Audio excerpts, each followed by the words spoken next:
Welcome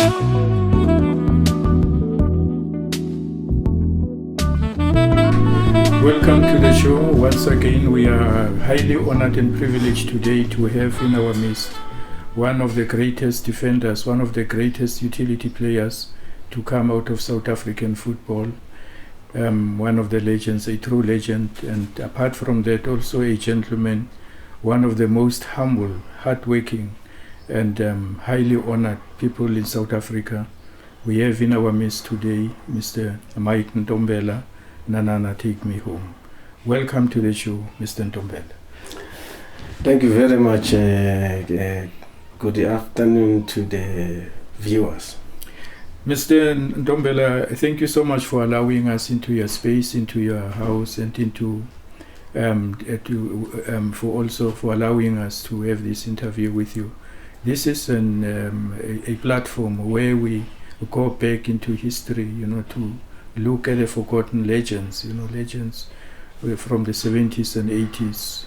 If there were legends from the 60s, we would go as far as that. But, this is where we have a real look into, our football as to where we come from in terms of football in our country. Now, we are glad that you are here. Can we kindly know exactly who you are and where you started your football career as a young man?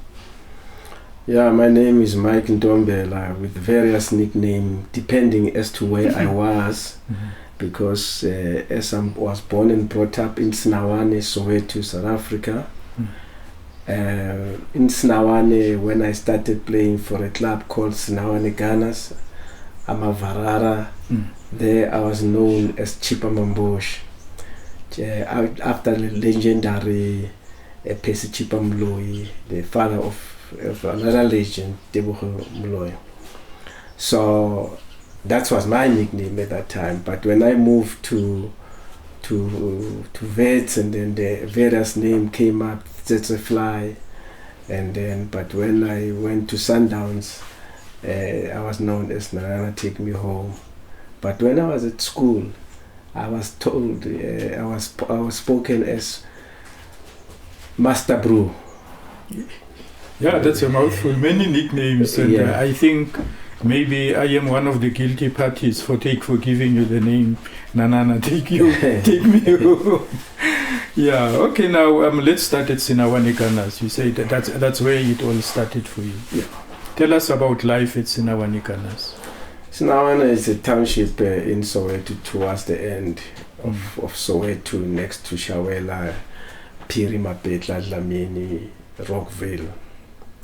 And there was a club here which was started by elder people in 1967. It was called Sundowns Gunners and Amavarara, and that's where I started as a under 10. This time they used to call them by A, B, C, D. That's the D division, and I had to grow there and play for some time there, and did a lot of things for the club. And I was able, towards the end, towards the certain age where I felt I should be playing professional, I realized that I was not going to play, and I moved to Wits to go and watch Wits training. And on watching Wits training, then I met Mike Mangena on the outside, and they encouraged me to come and train with them. But I didn't want, because I had failed at Kaizer Chiefs, I had failed at Highlands Park. I didn't want that anymore. I wanted just to concentrate and bring up the club. So everything mine, just in 1981, I was lucky to move to Wits, and that was the biggest day of my career, to go up there, and then I started playing for Wits. So you are saying to us you had trials with Chiefs, you had trials with Highlands Park, and then you were not successful. I was not successful. Did you go there on your own accord, or was there somebody who took you, who was responsible for spotting the talent and took you from Sundowns Gunners and wanted to give you a break at those teams? Yes, a guy called Wiseman Busakwe is still alive. He stays in Shawela. He was a Kaizer Chiefs supporter, and he felt that I could play at Kaizer Chiefs, and he took me to to Kaizer Chiefs trials, and I only spent 1 day, and then but Chiefs had great players, so you would not complain because the players were very good. So then I failed. Then I didn't want to. When I went to Highlands, I failed again. I thought, no, let me stop with this because this is not for me. But I want to taste professional, but I can maybe help Gunners to become a professional club. What was your dream at the time as a young boy? What is it that you saw there in the distant future as a young boy? Because every human being has got a dream. Every young boy has got a dream. As a young footballer at the time, I'm sure you must have had a dream to say, I want to be like a Jomo Sono, I want to be like Asen Zuleng, or I want to be like Maradona or Pele. What was your dream at the time? My dream was that my parents are originally from Orlando. Mm. So we had affinity to Pirates at home. So I always wanted to play for Orlando Pirates because my father and my mother came from Orlando, and there were a lot of players which as I said, that in Snawane they called me Pesi Chipa, they called me Chipa Chipa because of Pesi Moloi. Then I thought, I could be another Chipa at Orlando Pirates. So that was my dream. But just to play professional, not to get money or what. Money wasn't because there was no money at that time. Yeah, there was a little bit, but for most of us, it was just to taste that, just to play there and compete with the best. That's right. Yeah. Have you ever seen Chipa Moloi in action? Funny enough, the guy who named me Chipa Chipa, he asked me, he said to me, do you know Chipa Moloi? I said, I only hear. He says, this week Saturday I'm taking you to Orlando to go and watch Chipa Moloi. Yeah. And I went to watch Chipa Moloi. They were playing against Moroka Swallows. That was the then Soweto derby. That was the then Soweto derby. Orlando Pirates. Moroka Swallows Big 15. It was Big 15. Yeah. And when I saw what Chipa was doing, his assets in the game were how he controlled the ball and how he scored goals and how he had a brilliant mind, he was a thinker. He was not somebody who plays. He was using his mind a lot. So when I saw that, I was so encouraged, So and the guy was called Piwe Makaya, was staying about 5 houses away from here. So when I saw that, I started taking football more serious. So because I had seen somebody, I wanted to see myself. You wanted to emulate a lot, yes. Yeah. So you say you saw him only this one time? The one time, that was enough. Yeah. And who are the other great players that were around Chipa Moloi at the time? There were a lot of players. By then, there were Chipa Moloi, Alfred Drasha Jacobs, Don Saracen, Salty and Chuchu. They were playing. McDonald Riscosana, Petson Banda. Yeah. Pirates was big, man. Pirates was a big club, So I look at that. At Swallows as well, they had a lot of Katagunene, German Katagunene. Playing left wing, was left-footed. And he used to cut into... He cut into the field, man. He had a left foot, which also, because I'm left-footed, I was more looking at him, how he went, because Chipa Moloi was right-footed. Oh, Chipa was right and German Kata was left. Yeah, it was left. So I was seeing myself with I like even that one. And that one is got a left foot like me. I can do what he can do. I can pass, I can finish. And that's how so I Swallows and Pirates were the main derby.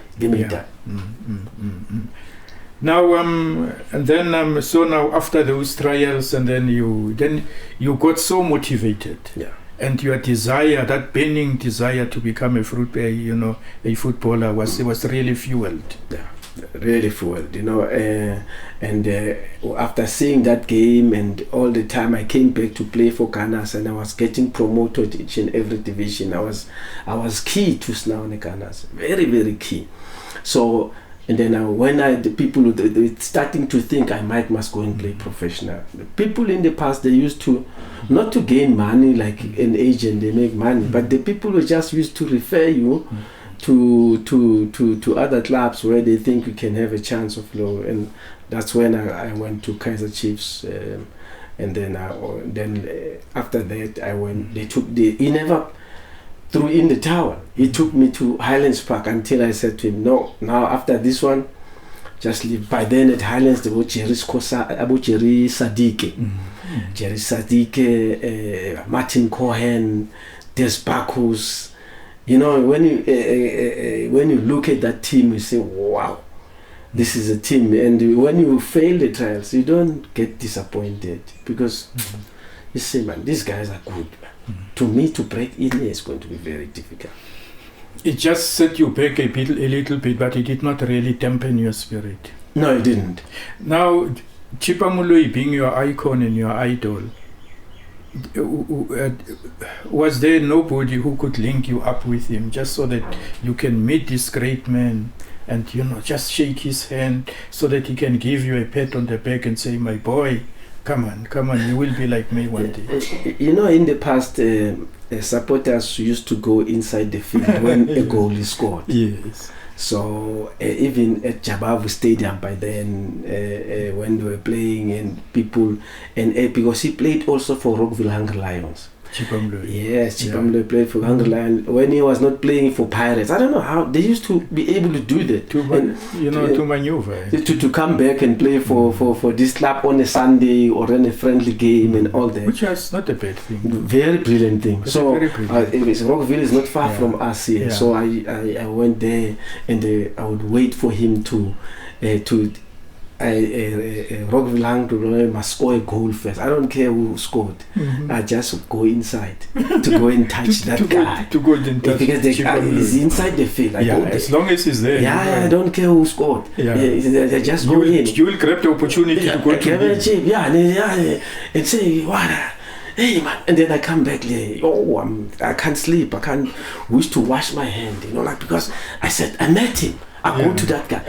I met him. How did you meet? I went to the inside the field. You made use of the confusion. That was a goal, and there was confusion. Everyone wants to shake somebody. You don't care who scored, but you ran to Chip. I ran to Chip. I want to touch him. I said, this guy. Hey, this guy was tripping football different. The first time I saw somebody who used his backside to control the ball. First time I see somebody who could do that. Chipamloi. And when the ball comes in the air, instead of at times he holds it like this with his right foot, or when it comes, he lets it land on the floor. Then it just look like he sits. Yeah. Then he would. It's controllable. That's how he controls it. That's how. But various types. The people were very entertaining. People were wanting, even if he knows he can control it with his right foot, but he wants something else to go, because you must remember every day after that game, around about 6-7 in the evening, we go outside in the street, we talk about games we saw, we talk to each other. Hey, did you see that? Did you see that? Did you see that? Did you see that? This is how we learned the trade in terms of what the players and people were commenting that we were young by then, so we listen to the young guy. Then we just throw one with attached chip. And those are the things that fill the stadium. All the entertainment. Because those are the things that make people to come, all the way from Botswana, from Zimbabwe, from KZN to come and watch, the Soweto Derby or those big games, Orlando Pirates versus Swallows. And the games when I went to school, another school in Donaldton in Mpumalanga, I was able to when Pirates is playing.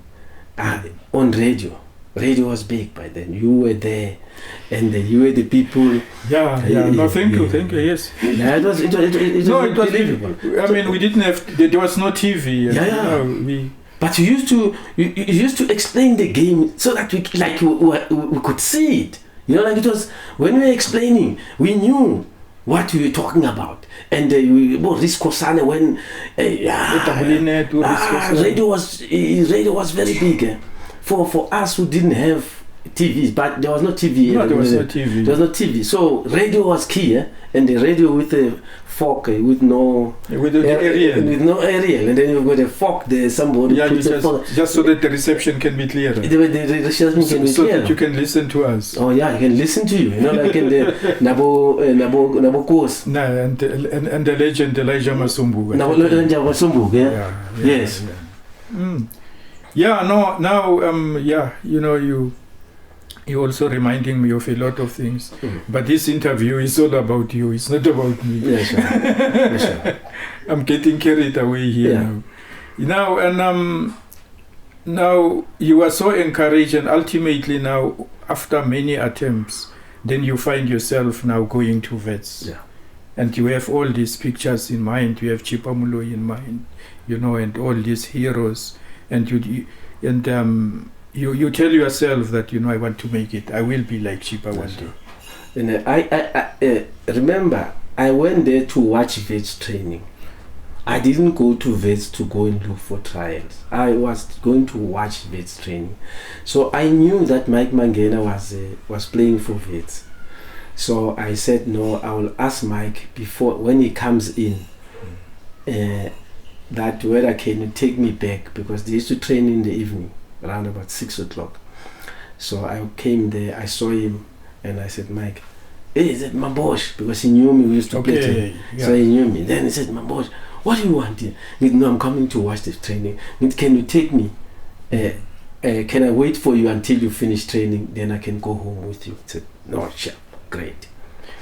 No, I'm happy that you're clarifying that, because my sense was, my thinking at the time was that you were a student at Wits. No, I wasn't. Both yourself and Mike Mangena. No, we're not. Because we thought that this was, Wits was, a team run by the university, and you guys, you were students at the university. You see, Wits it started like that at Wits. Yeah. At Wits, it was only students. Mm-hmm. But their business model changed when they realized that the student, after finishing, they are not want to hear about football, and they have to go and compete with other clubs which had professional. Then they had a relationship Wits with Kaizer Chiefs. That's where they got Mike Mangena. That's where Mike Mangena was the first black player to be signed by Wits, not to play for Wits, because Zef was the first one in 1918. There's Zef Umalo from KZN, but he was from Kaizer Chiefs as well. So, and then when Mike said, Mike went to tell Raymond Heck, I didn't know the guy, so I'm sitting outside. I don't have anything to write. I want to remember, because I'm not too sure whether I'll be allowed to take notes or what of the. So I sit. I say I'll watch. When I come home, I'll write everything. Everything that you remember. Everything that I remember. So then Mike sent Raymond Heck to me. And said, hey, that guy, you see the guy who's sitting there? Yeah, he's interested. He's a top player. He's a top player, that player. If you want a player, go. He's already brought himself here.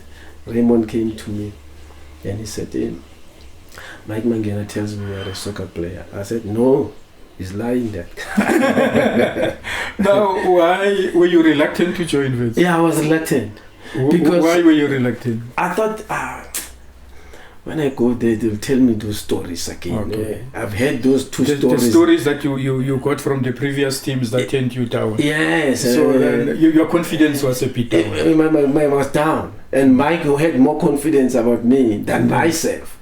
So, and then I didn't train with them the first time. I came the second time. When I came the second time, he sent Ronnie Slosh. Ronnie was there. He came to me. Ronnie said, hey, what's your name? I said, I'm Mike. He said, Mike, can you please come with me? We want to make you to train. But now I thought, I'll say I don't have soccer boots. Okay. So, and then he said, looking for an excuse. I'm looking for an excuse. The guy said, okay, we've got a warehouse there. I said, what? Warehouse? I've never seen that. Yeah. So I went there, and then he said, what size do you take? I said 7. And then he gave me the socks and everything. He said, okay. And then go and train me there. And then I went to train. And Mike was there? Mike was there. Mike was happy now. That I've finally training with them. But I was training with the reserve. There was the first team was on the upper field, on the same field. I see Wits because there are different mini fields. No, in one field. Okay, in one field. On the other goalposts and halfway, it was the first team this side. They used to do that once a week. Okay. So then I trained there. I find them doing free kicks. It's the last training session. I did some few free kicks. Then they said, the coach and play 5-a-side. The coach of the reserves told the first team coach, no, this guy is good. This guy must just come for a full trial in the reserve. And then, when can you come? I said, I can come. But he said, Tuesday. I said, sharp, I'll come. I came. Then I played that game. No more excuses now. No more excuses. I've got confidence. Mike talks to me every day. Wow. You know Mike. Talks loud. Yes, right. Yes. So then they signed me. When they signed me for a reserve team, and they told me what they are going to pay me. They are going to pay me. They were paying me 50 rand a month. Hey, and you're excited? Very excited. Money is coming in. A lot of money. Now money is beginning to come in. 50 rand. Yeah. Yo, there was a lot of money, man. Yeah. So I said, yo, and this guy. Was I was not even looking for money. That was 81. 81. I said, I'm not even looking for money. I don't want, but if they pay me, I take the money. Yeah. And then that's how I started. Then in 3 months' time, they promoted me to the first team. That's it. So Mike really played an important role. Very huge. He's a big brother to me. He's a big brother. Like if it weren't of her, I don't think I would have played professional. Yeah, we need people like him. Yeah, we need people like him. A lot of people like that. It was not about him, but he was transporting me. He was with me every time. Like a guy you can see, good to this guy. That's why I'm not surprised he calls me Dagama. And that's how he calls me. He likes that. Because when you mean so much to him, he's another brother. That's right. Yes. No, so now you are now a Wits player. You are now a Wits player because I remember during those days, you were the only two black players playing for a white and predominantly white team. It was yourself now playing left wing. Yes. Mangena was playing right wing. Yes. Tell us now about your life as a professional, as a left winger for this predominantly white team. Only yourself and Mike Mangena, you coming from the left, sending in those wonderful crosses. And I must say, what I've observed during those days, because when you started your professional career, in those days, that's when I started as a commentator. Yes. So I observed when your early days at Wits, your crosses were something else. Yeah. Was this natural talent, or was this practice, or was it a combination? It was a combination, but it was more natural when it started, because Chipamloy was like that as well. They could create. So the people who gave me the name, they knew what I could pass, I could control, I could score. I was not necessarily shooting, I could score. Because there's a difference between scoring and shooting. So I could score goals. So that's when I started practicing more at Wits. At Wits, they refined my crosses. Because at Wits, Mike Kenning, who was the coach who promoted me, was the coach who played for Wolverhampton Wanderers in the UK. Cool. Known as Wolves. known as Wolves. Yeah, because that name is long. And it's long. So it's a sentence. I know my coach because he was my first coach. So he was your first coach. He used to call me. He did not say I was playing for Wolves. I was playing for Wolverhampton. So he used to say that. To say the full name. The full name, because it meant, I think, so much to him. So then the Wits refined my crosses and all that. Then I enjoyed playing at Wits. There's got a lot of challenges, scoring and creating with Mike, and but there were other things which were not nice at that time, because it was in the height of the. It was still long before 1994. Yeah, it was so there were fights in the country, and the black people didn't like black people who played for white people. Because I was coming to that how was life for you as a black, to have to play for this white team, and then you have to come back to the township, to Sundowns. Yeah, it was tough by those days. When we play other teams, not Pirates, Chiefs, and it wouldn't matter much. It didn't matter that much unless you go to Durban, you play Wanderers or you play AmaZulu. Then Celtics in Bloemfontein. It's the same thing, but it's not as big as it was when you're playing Pirates and Chiefs. So it had its own. The players at Wits welcomed us. We were good. They supported us a lot, and they made sure that we felt comfortably, and they looked after us. So it was that. But when we play Pirates and Chiefs, they used to call us with names. A kitchen boy, sell out, so. Those names, they come thick and fast when you beat that team. Hey. And you had to be very thick-skinned and tolerant. Yes, tolerant, but it was eating on me. Yeah. It was eating, and I enjoyed playing with Mangena, and Mangena moved to Durban Bushbucks. So now, during those difficult times, you and Mangena, that must have fostered this bond and made you to be even closer, because now you are in a very difficult situation. And you're playing against. I remember during those days there were these big names at West. There was Rodney Bush. Yeah. You had Jimmy Cook. Yeah. You had Andy Geddes. Yeah. And you had, I think there was Frank McGrealish. Yeah, there was John Els. Yeah. Andy Stanton. And you had Andy Stanton. Israel. And those ones were big, towering fellows. Yeah. And you were just this. I could cross the ball. So they liked me. They always liked me because I could I would make them to score.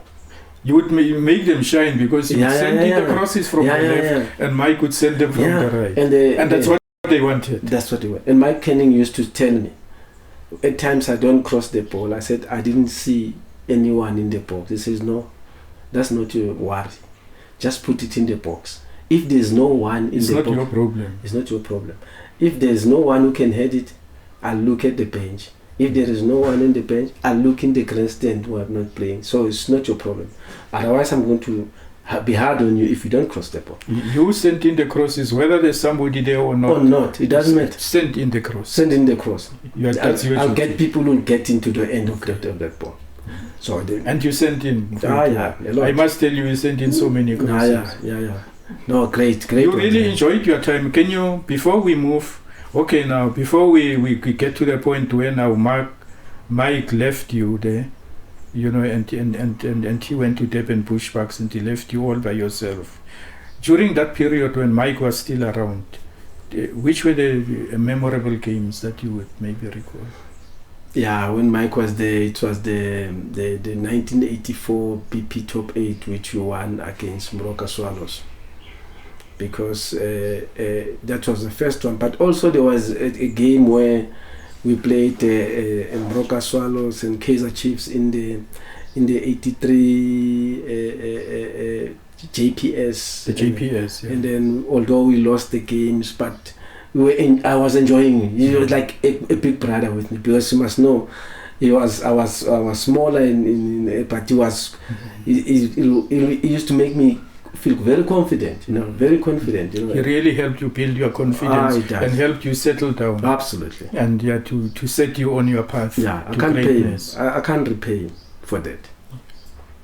Very humbling. Yeah. Now then, Mangena left for Bushbucks, and then you were there now as the only black. Yes. Was it a bit difficult for you? Yeah, it was difficult. When he left, he took part of me with him. Did you wish that you could also get an offer in a black team? Yeah, in a black team. I was starting to think now, because now I was thinking, now I'm going to be alone with those names and all those things. It's going to be difficult. But I played in 85 and I enjoyed my year. And I made Wits to win JPS, and I scored the winner. I was the man of the match. After Mangena had left, but he had left a gap in myself. That must have made you very strong for you to survive those conditions and those circumstances after, your twin brother, let's call him your twin brother, I think, which you would agree with. Now and then you came, and then I think in 1984 Wits were doing very well as a team, and I remember you contributed largely, like you're saying, you won titles, and then also in '85, and then at some point you left Wits. Yeah.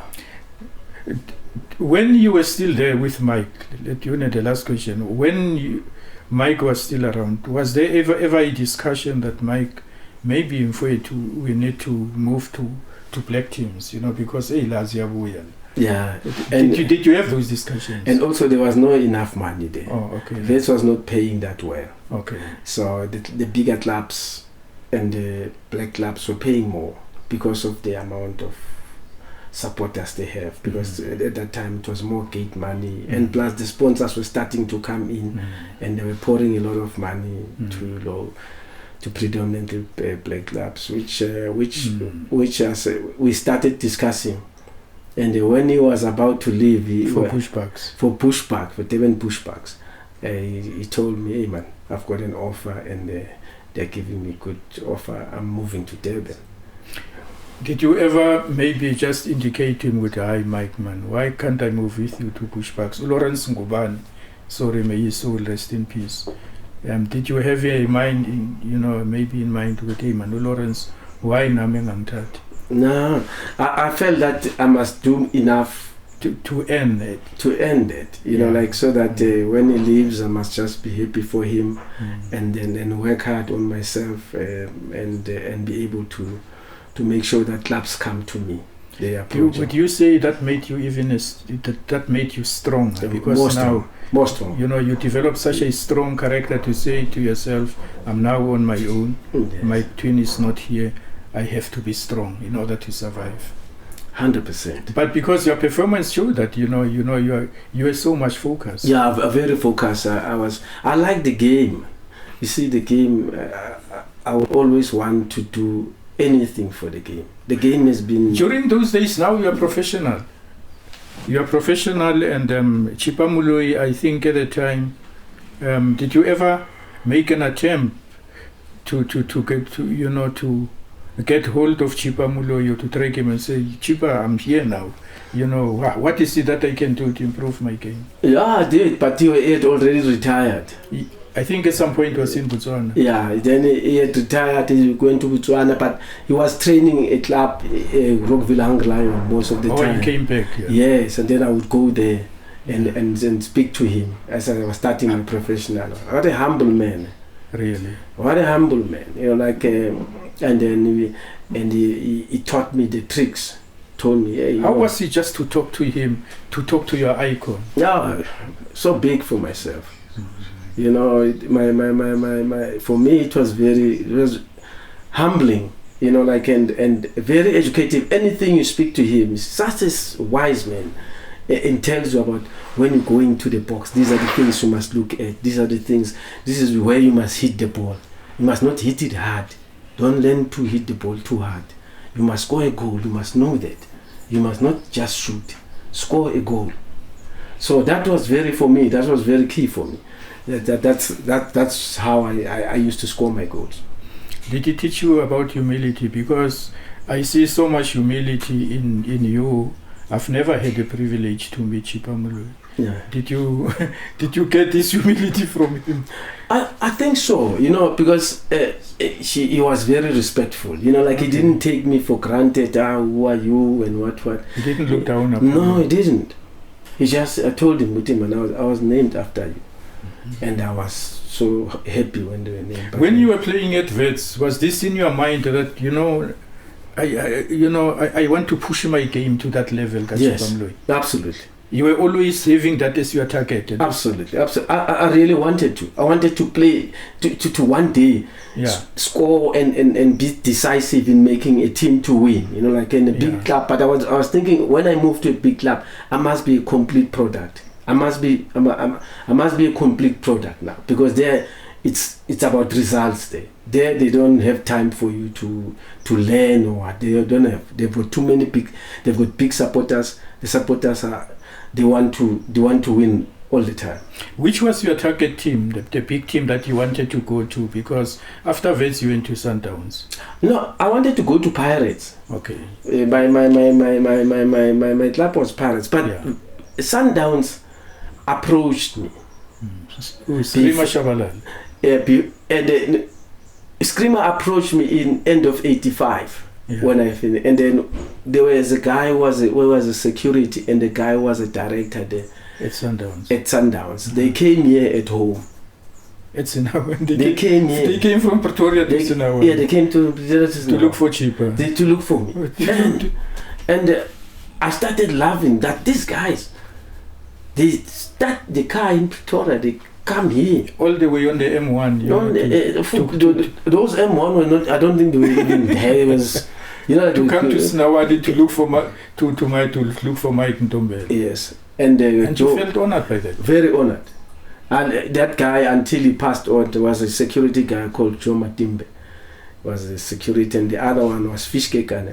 He was a director with the two doctors, Drs. Butzan and They came here. When they planted that, I then started thinking about they invited me to come and watch a game in Mamelodi. So I went in Mamelodi with my friends, a friend of mine, Sam Muofe, who was staying in Shawen.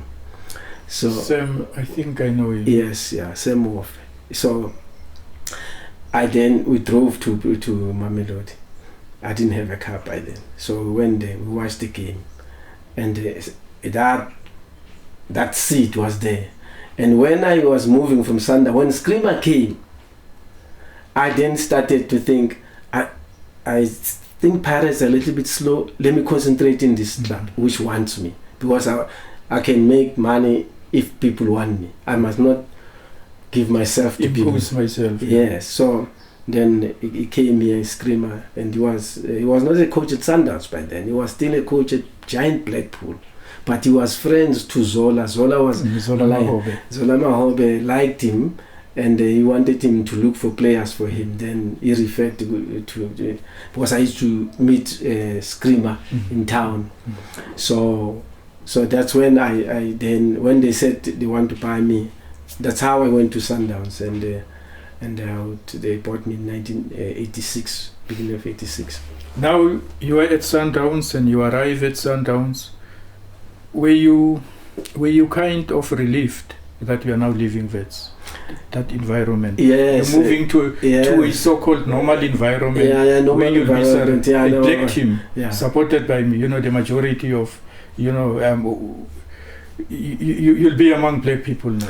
Yes, I will never be insulted again. The insults. so I said, now let me go and play for it. Let me enjoy myself. I've had my share. I enjoyed it. The Wits developed me. Wits were good to me. They were kind to me, and they taught me a lot of things. And you were grateful to them. Very, very grateful. Because they gave you that breakthrough. They gave me a breakthrough. So, but then they bought me. They bought me for Mike Mangena had left Sundowns Wits for 27,000 rand, which was a lot of money. And when I left the following year, I remember I met Zola. He said, "How much do you think Wits is going to sell you?" I said, I can only go and speak to Wits about selling if you can promise me that you have 30,000. Okay. Because I don't go and make a fight there when you're not going to buy me. Because you were using the 27,000 of Mike Mangena. I was using 27 as a reference. And then saying Mike Mangena, okay, he was a better player than me. But I know the Jews, how they work. They have to. Yes, they have to bargain. They know how money works. That's right. So they will never sell me for less than 27,000. Okay. So I said, do you have 30,000? I asked Zola Mahon. What, I've got 35. What, okay, tomorrow I'm going to fight. I'm going to fight Wits. Leave it to me. I will do it myself. Yes, because he ever showed me. That's right. And then I phoned Ronnie Slosh. Prof, can I come? By then there was no cell phone. I have to use a landline to him, and then he said, come and see me in the office. Now, when I come in the office, he does not want to sell me. He says Joe Frickleton, because Joe has taken Wits already. So he wants me to play for. I said no. Frickleton wants you here. I said no. I'm gone.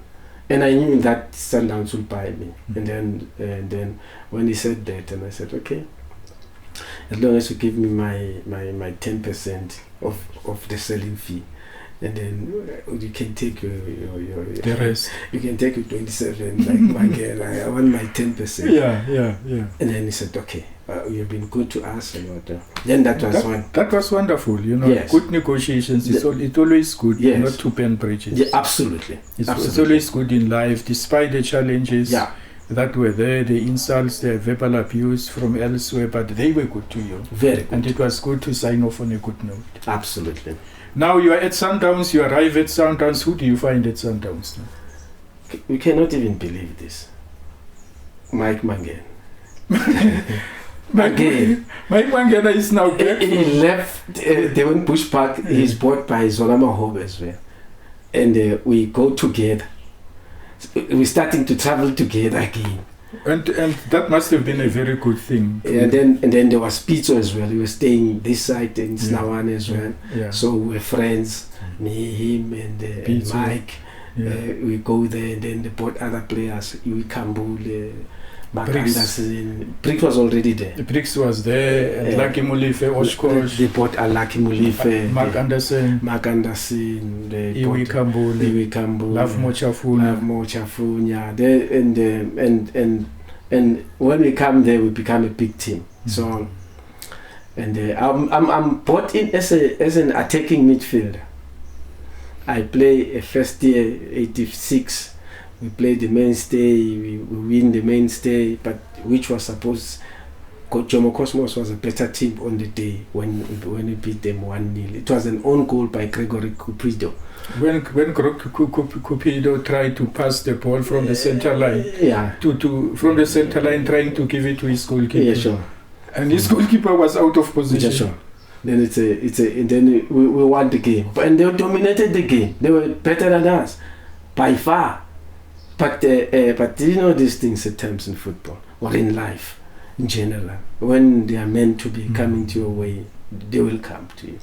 So I think that's when we won the men. And then 87, I'm still there, and then Zola Mahobe gets arrested, and then the club start to crumble. There's no moment. But before it crumbled, there are two things that happened there. Yeah. There are two things that happened. Number one, at Wits, you were amongst the best left wingers in the country at the time, sending in those wonderful crosses. But what surprised us as commentators is that you went to Sundowns and you were a left back. Yeah. What happened there? Screamer shower.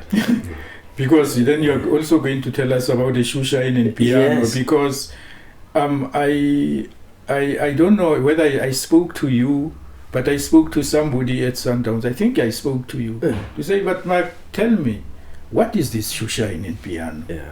And maybe now is an opportunity because because I was told that the shoe shine and piano will start with Nanana, Mike Ntombela on the left. Then it comes to Lucky Mulife or to Briggs. Then it moves to Iwi Kambule before it moves to Ernest Chirwali. Yeah. Tell us what was going on there. Sundowns, I was struggling for position now. They were better midfielders who are coming to the club. So they didn't Ernest Chirwali, so they were better midfielders who were coming in. And the screamer said, no, but I can't lose you. I can't lose you for your passing. I can't lose you for your brains. I can't use you for scoring. Rather play left back. I didn't want to play left back. You never played left back, even at in my life. I never played. You were just a winger through and through. Through and through, or number 10. Okay, you also played. Yeah, 10. 10. I was at 10 most of the time. Oh, okay.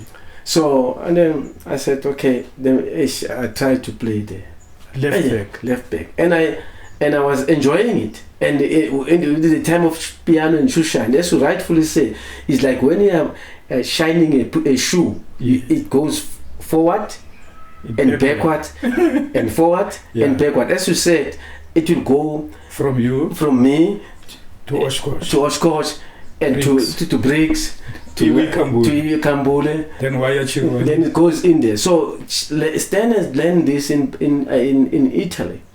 He went for a coaching course. Yeah. And then he found the players for AC Milan, coached by I think by Arrigo Sacchi. And then he was able to learn it, but he changed it to himself. He adapted and adjusted and refined it, and he came back, and we all enjoyed it. Like he made my career to last longer, because if I had stayed at position 10, I wouldn't have played for longer, or I would have gone to a smaller club.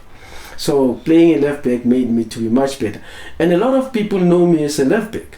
We know, yes. A lot of people, they say they only know me as a left back. They think I started there. But you people who have been there before, so you know that I was this man didn't start there. You're a left winger. I'm a left winger.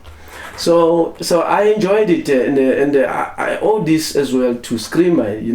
I'm still close to him even today, because here is a guy who was very creative, and that knows that a player cannot just play one position. He can, as long as we are inside the field, we are still in the starting lineup. That was what he told me, and I've always remembered that he was right, because I was not going to sit. If I was going to be a midfielder, I was going to maybe sit on the bench, come back last 15 minutes, because I was playing left back. I was playing most of the time. You were playing so well as a left back. You were playing so well as a left winger. I am not aware that you also played as a number 10. Not that it really matters. Yeah. But you played as you are a successful left winger. You are a successful left back. If now here is the team, say Sundowns, and they were to say and they were to start with you and say, okay, now we're setting up the team for the day. Mike, choose which one would you play, left back or left wing? Which one was your best position? You see, it is difficult to choose. No, I will choose the left back. I tell you why. Okay. I tell you why, because the players assembled were top players in each and every position. So it will be easier for me to play a left back, because I'll be able to play among the good players. Like when I was playing left wing at Wits, not to say the standard was low at Wits, but the type of players which Sundowns could buy. Even now you can see how they are buying players. This thing has been there for some time. Yeah, it has been there. Yeah. So that's what I think I'll want to play left back and be able to be amongst the array of stars. Or would you also say maybe as a left back, it gives you an opportunity to think? Yeah. Because I would observe you as a left back. You would take that ball from Mark Anderson. Yeah. And you would have your own little touches there. Yeah. It is like you are thinking, what am I going to do now? I'm waiting for moves. You're waiting for moves. But as a left winger, no. Yeah, 100%. Yes. So I would. It gave me time. It's a bit more relaxed. Yes. You have more time on the ball yes. to plan to plan your next move. Yes, absolutely. That's how I was playing it, and then by then there was still Ace Kuse from before he left for Chiefs. I've never liked a player like that. That guy, Ace Kuse, was for Sundowns. Yeah. I saw Enes came in and played. Chirwali came in and played, but Ace Kuse was another level of playing. He was the Mr. Piano. And although they say it was me, but I still believe it was Ace Kuse was Mr. Piano. Yeah, no. We understand that that you give that accolade to Ace Kuse. We're not going to take.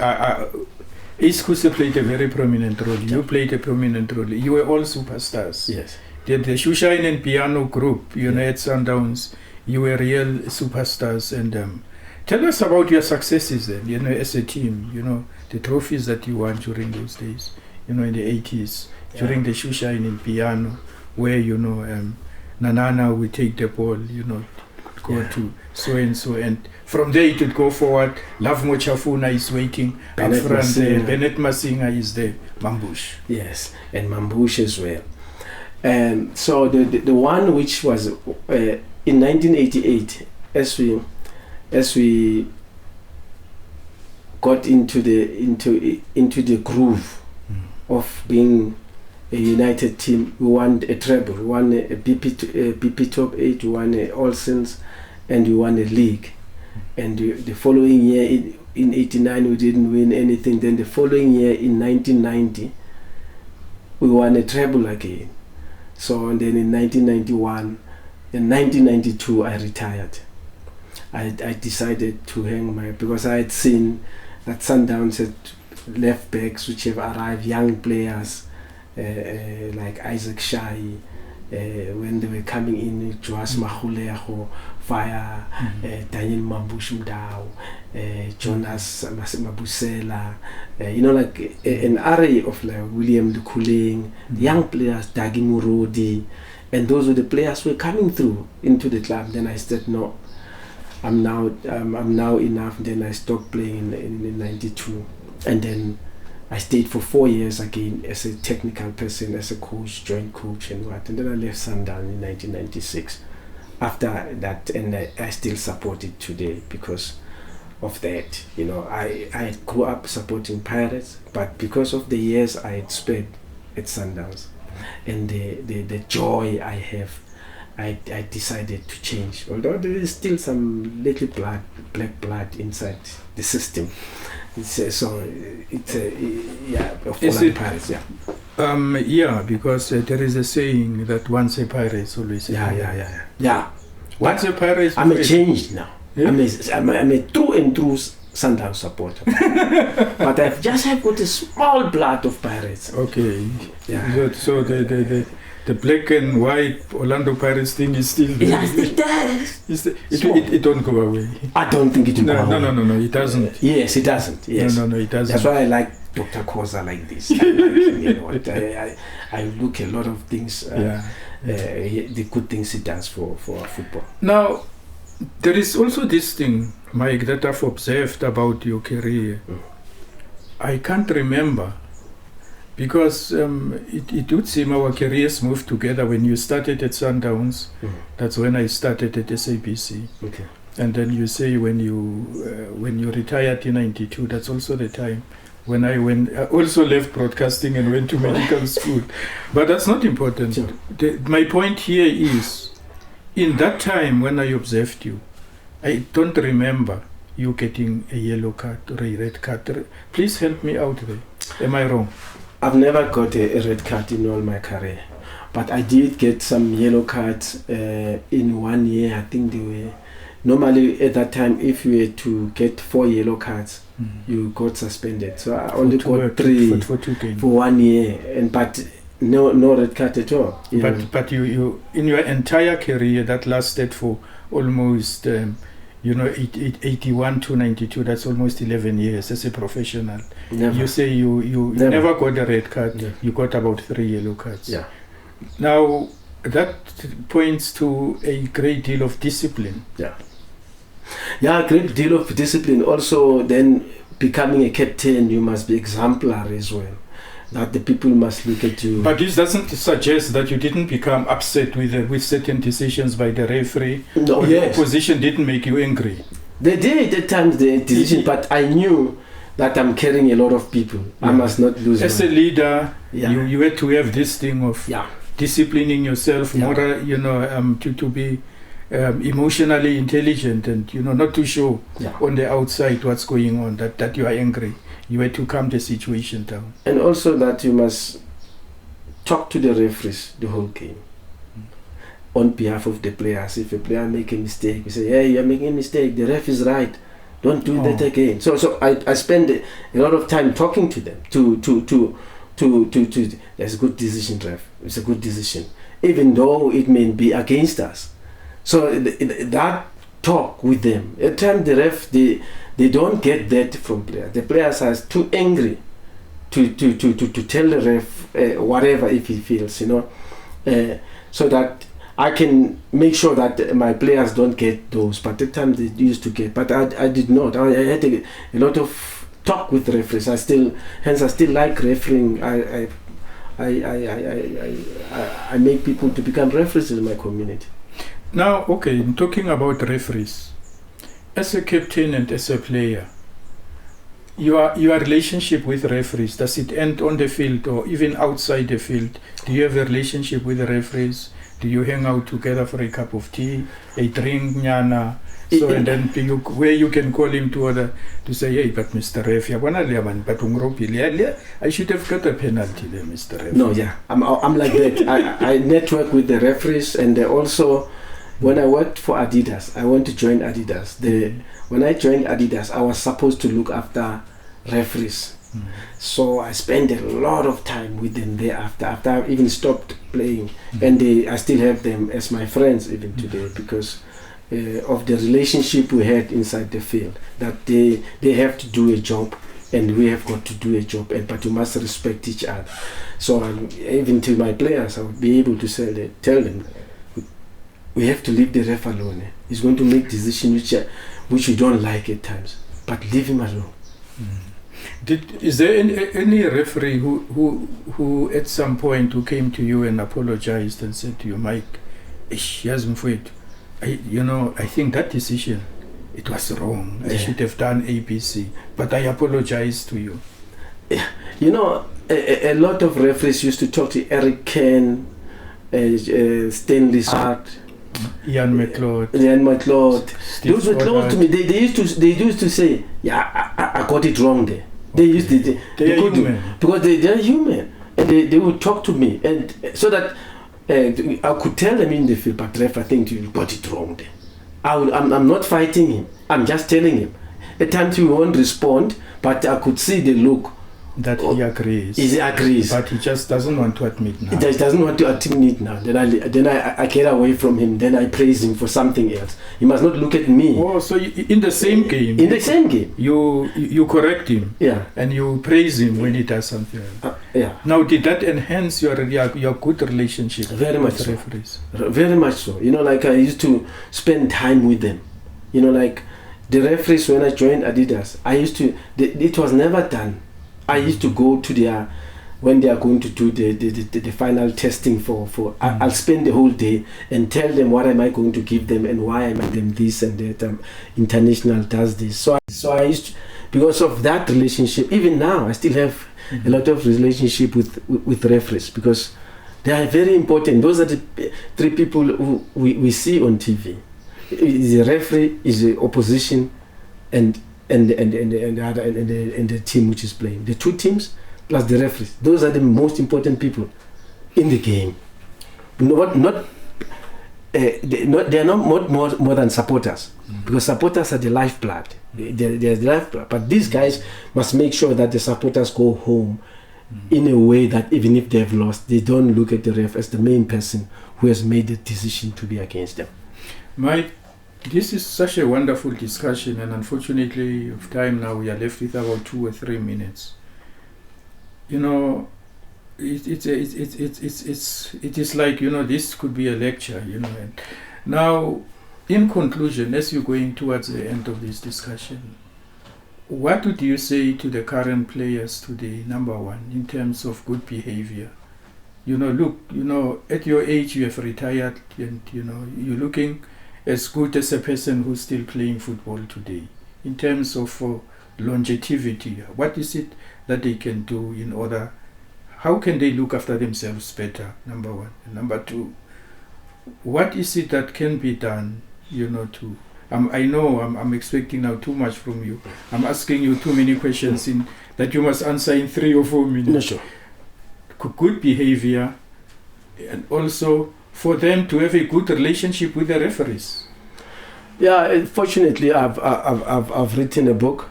After the fans have stopped cheering, moving from the pitch to a balanced life, and one of the advices I give them is the discipline and the humility.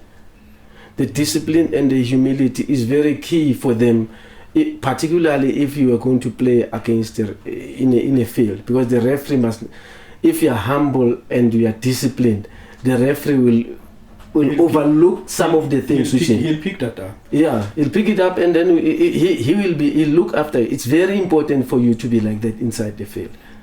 Where the referee will look after, where the referee will not be your enemy. Yes, no, it shouldn't, because he's doing a job which is to make this game to function properly.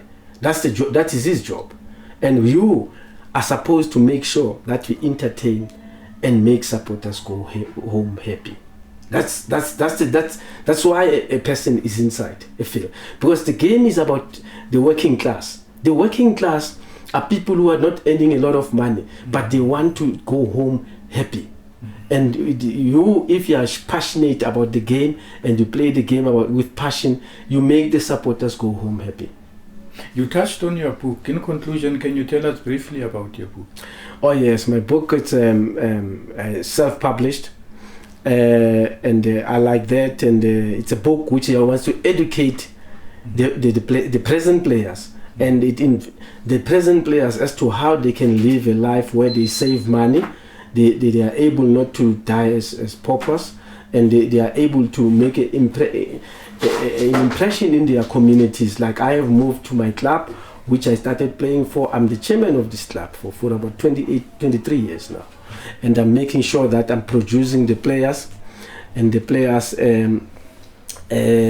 which I have come through my link is Thulani Serero, Thulani Hlachwayo, and those Jablan Maluleka and all the other players. So I would think that the players, they need to find the book and read the book and be able to know, or any other book written by football people, because that will help them. They will get a lot of different ideas and different advices in regards to how to behave in sports.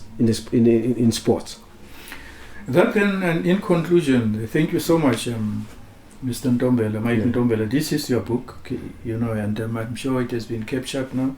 Yeah, this is the book, and I can see it looks very, it looks very, very, very, very, very beautiful.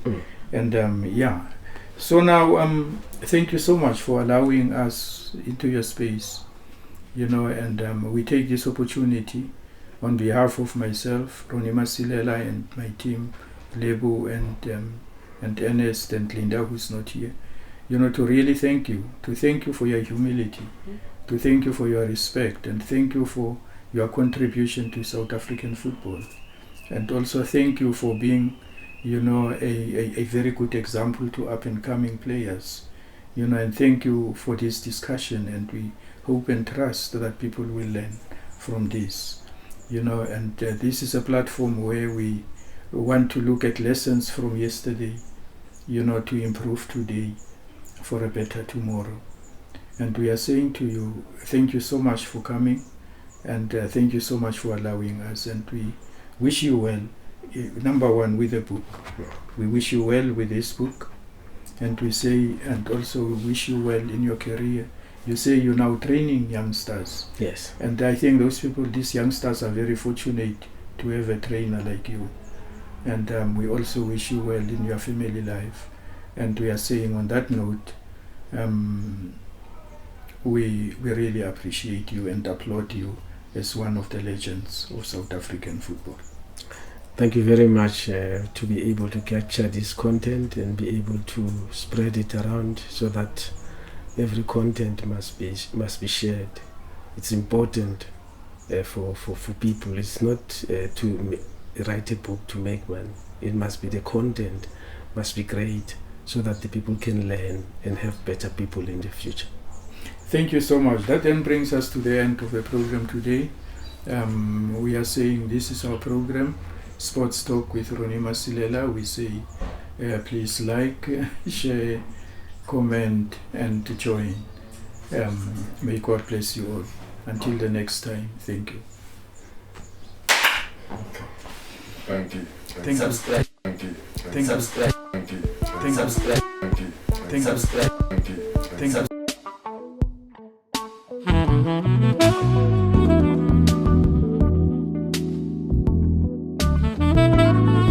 Hello, Mike. Yeah, man, we are back. Yeah, no, this is Sports Talk here, and I'm having as my guest Mike Ntombela, whom you know very well, and he spoke very highly of you. And amongst the many things, he mentioned the time, when he came to watch you guys train at Wits, and you wanted to recruit him and to encourage him, to join Wits University. Can you kindly, take us through into 1 or 2 minutes during those moments when Mike came to watch you play, and also your relationship at the time? Look, Ronnie, we are living it because they happen for a reason. Yeah. And then the reason Ubutabe corner that night to come and watch us play, that was the turning point for Yena.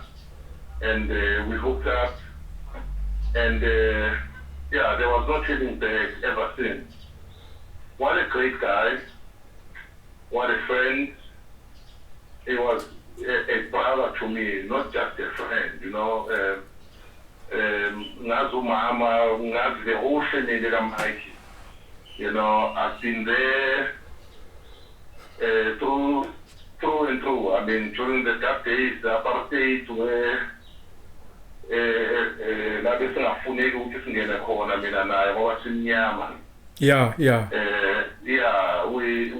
we weathered the storms together, and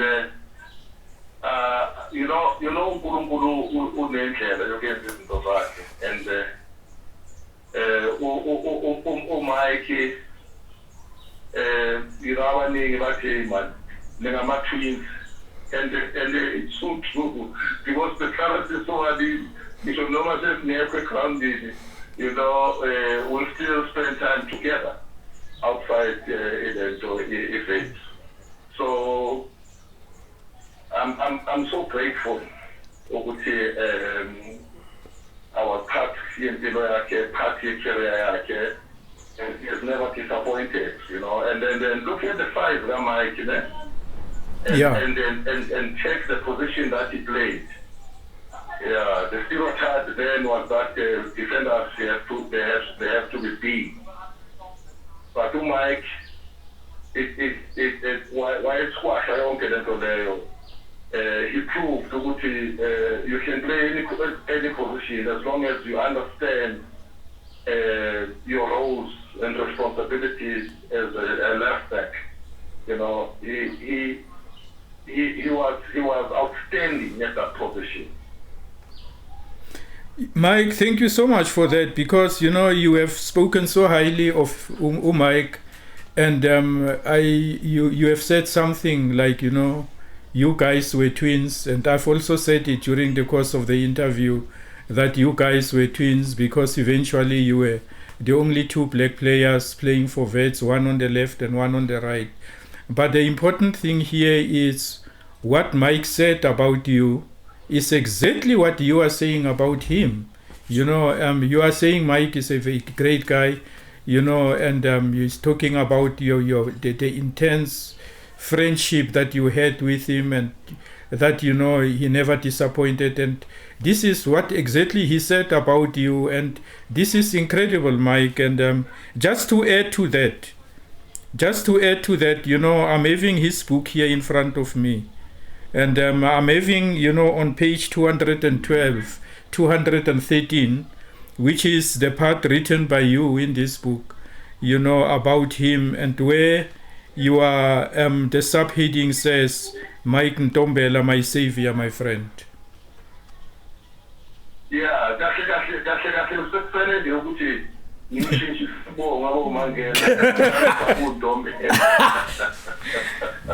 You know what, Mike? You know what? Abantu bangibiza mangena, angiba correct, ngiba correct. So ngiyamiya umntathe Mike.